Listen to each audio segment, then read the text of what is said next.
Thank you, Madam President. The bad news does keep coming. Europe is in dire straits with the debt-riddled economies of Greece and now Spain threatening the future of the continent's economic union. There is real concern that this debt-fueled contagion in Europe will undermine our economy as well. And our economy cannot take too many more hits. The unemployment rate went back up to 8.2% last month. Only 69,000 new net payroll jobs were created. That is barely keeping up with population growth and is hardly the type of robust job growth that will be the foundation of a lasting and meaningful economic recovery.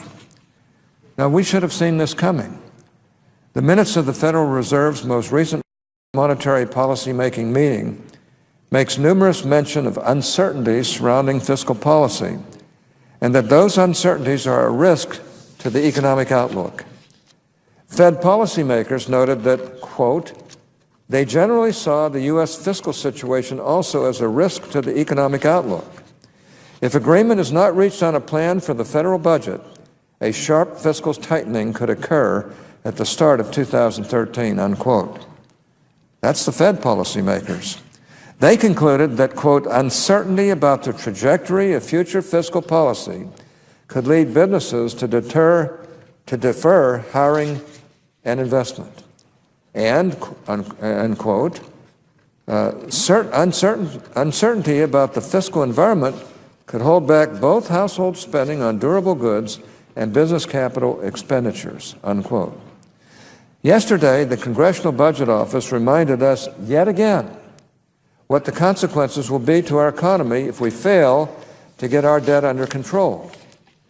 According to one of their analyses, absent serious reform of entitlement spending programs, quote, federal debt would grow rapidly from its already high level, exceeding 90% of GDP in 2022. After that, debt as a share of GDP would exceed its historical peak of 109% by 2026, and it would approach 200% in 2037. And that's an optimistic view. The impact of this multiplying debt will be a gross national product that is reduced by 4.5% in 2027 and 13.5% in 2037. In other words, unless President Obama and his allies in the Senate get to work, Americans face a future of fewer jobs, flat or shrinking incomes, and loss of opportunity. And the sad truth is, as this chart shows, the president's allies have not gotten to work. We've had a hearing on tax extenders, but none on the AMT patch, the alternative minimum tax patch, none on the death tax reform, and we did have a hearing on prevent the 2013 tax hikes. But we've had no markup on any of those. We've had no floor consideration of any of those, and yet these are all extremely important.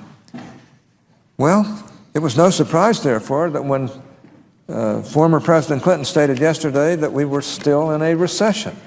Now, economists might say that is not technically accurate, but it is certainly how most Americans feel.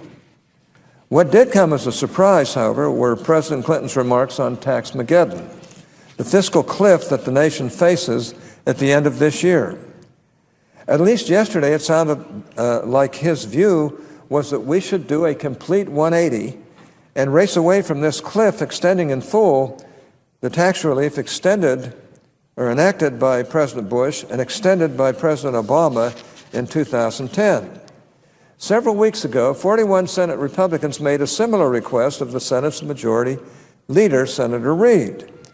This fiscal cliff is unquestionably contributing to our fiscal crisis and slowing the economy by creating enormous uncertainty for taxpayers and businesses.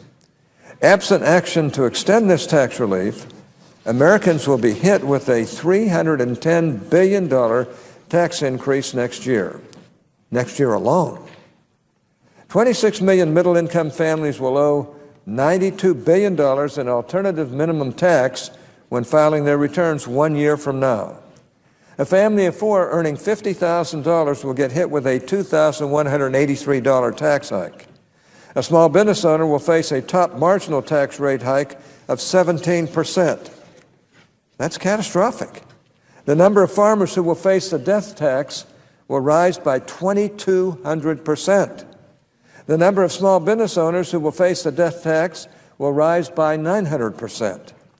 There should be no higher priority for the President and the Congress than addressing these tax increases. Yesterday, President Clinton seemed to agree, arguing that we should act now, not after the elections, to avoid the fiscal cliff. At a minimum, he concluded that a temporary extension of current tax relief was in order. Quote, to quote former President Clinton, "They will probably have to put everything off until early next year. That's probably the best thing to do right now," unquote. Now, I understand that the minority leader of the Senate and the Speaker of the House have now called for a one-year extension during which time we should do tax reform. That makes sense. And I'm committed as the ranking member on the Senate Finance Committee to do tax reform and hopefully bring both sides together for once in a long time to do what is in the best interest of this country. Now, President Clinton further argued, quote, "What I think we need to do is to find some way to avoid the fiscal cliff, to avoid doing anything that would contract the economy now, and then deal with what's necessary in the long-term debt reduction plan as soon as they can, which presumably will be after the election," unquote. Now, channeling Gilda Radner, and presumably following a dressing down by President Obama's campaign team, President Clinton tells us, never mind. But President Clinton knew what he was saying. One thing I can say, knowing him as well as I do, he's a very smart man.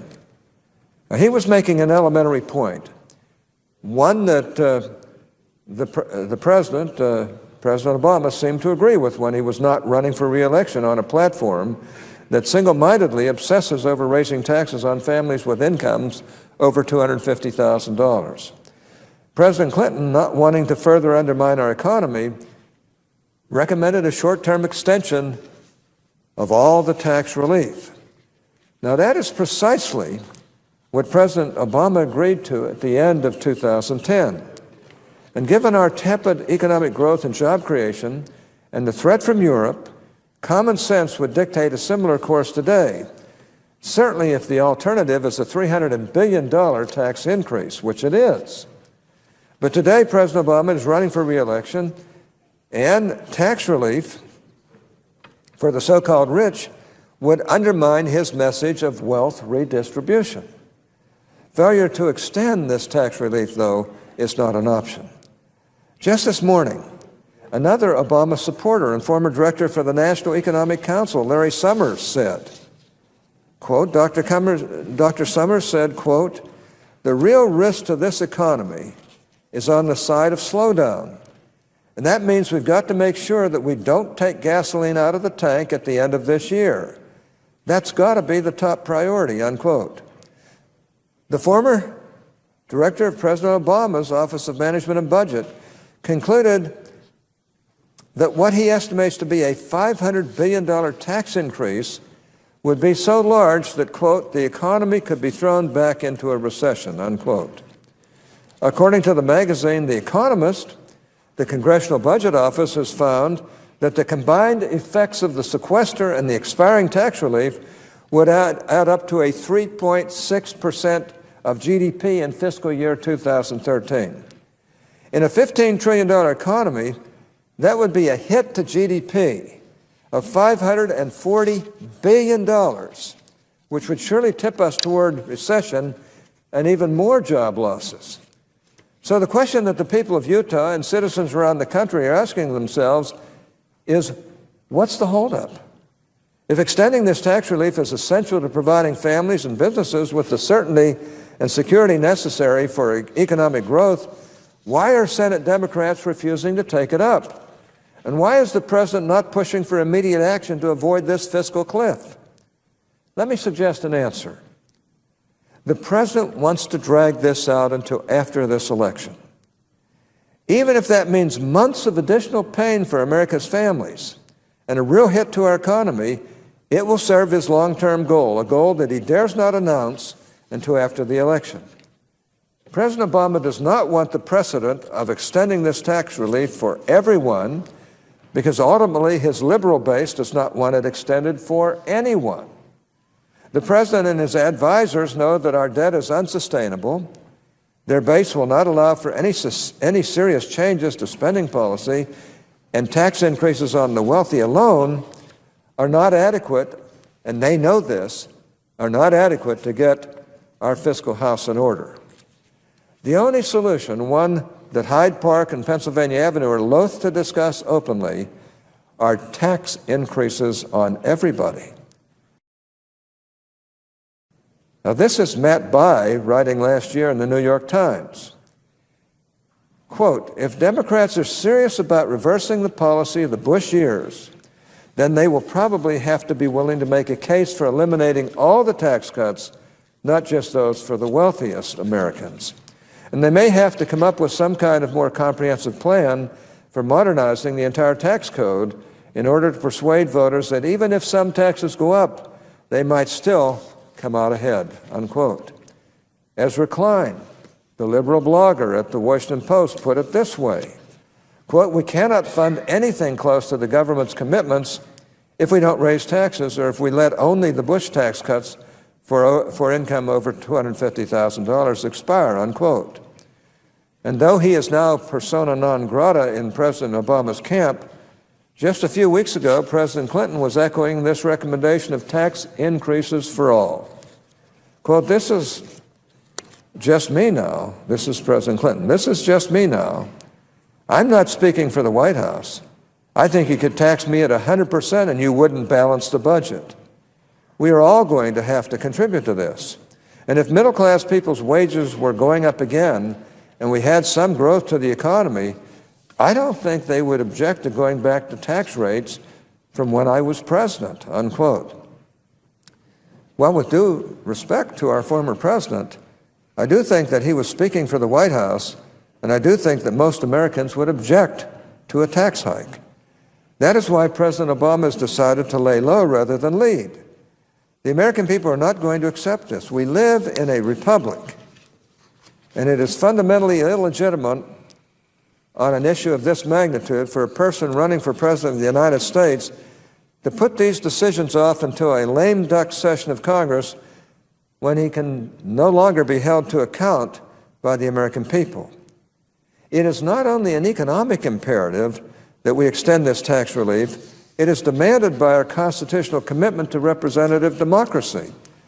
To borrow from Justice Scalia, quote, the American people love democracy and the American people are not fools, unquote. And if the president and his campaign team think that they can punt this issue into the fall, they are sorely mistaken. The American people will voice their displeasure with its failure to lead in November.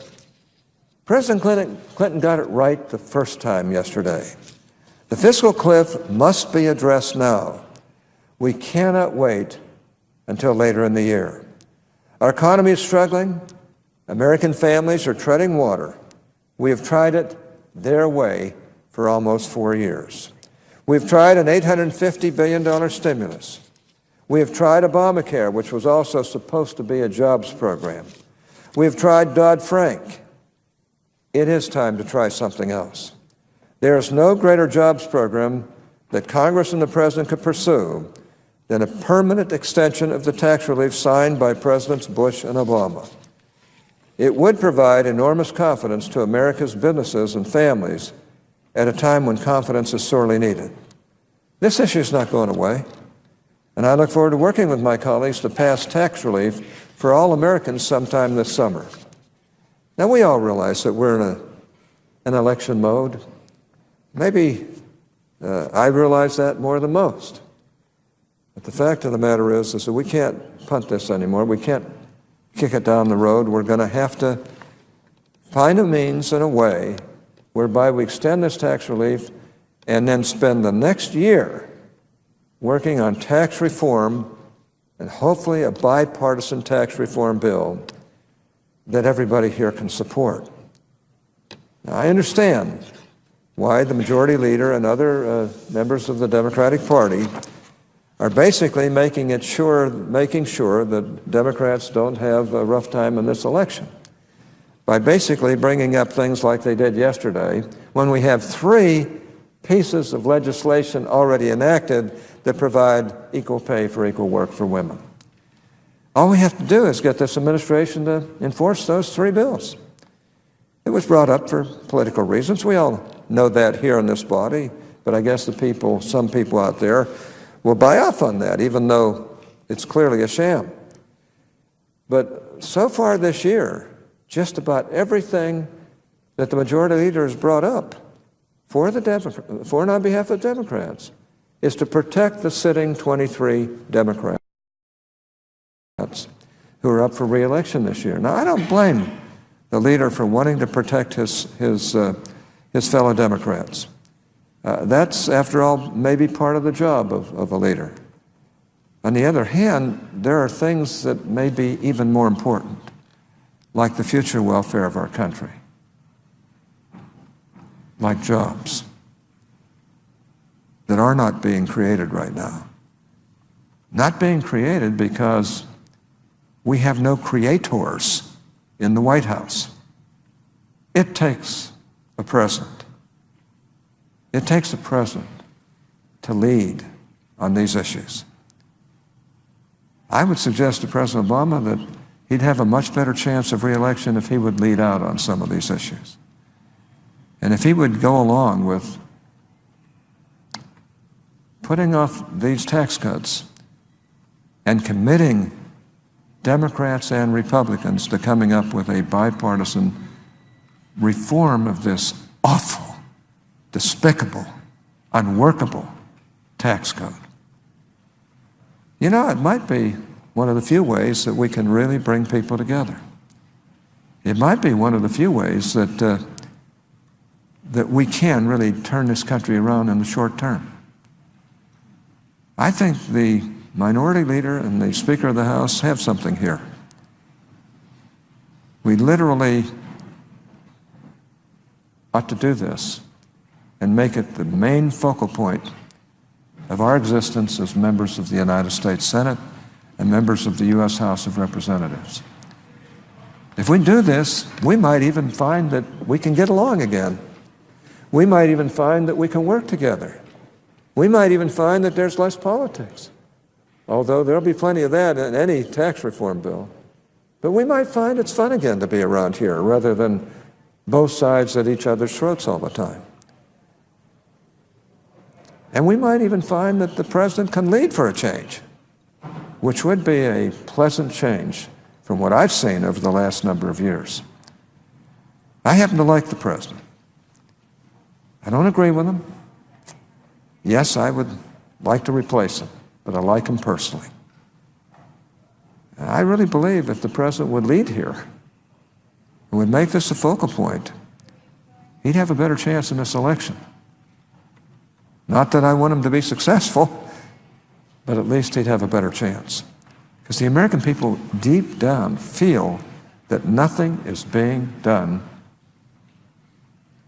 by the White House, by this body, and throughout the country. I kind of yearn for the day where Democrats and Republicans can really get along with each other again. When we really put the country first rather than re-election first. When we really look at each other and say, you know, I like him or her. I think I can work with them. It'd be a wonderful thing if we would do that. And this is a pretty fair suggestion. Keep the tax cuts alive until we reform this bloated, unworkable, stupid tax bill, or tax law. Code, I guess that would be the better way of putting it. I actually believe that it could be a way of making us all work together. and making us all do so in the best interest of our country. Wouldn't that be wonderful? Well, I hope that my colleagues on both sides will go along with doing something that really makes sense like this. Because I believe that through these suggestions, we have the makings of something that could really not only help our country, but help all of us to be able to get along better and to work in the best interest of this country. But again, I'll just make a final point, and that is, it takes presidential leadership to make major changes like this, and we don't have it right now. Madam President,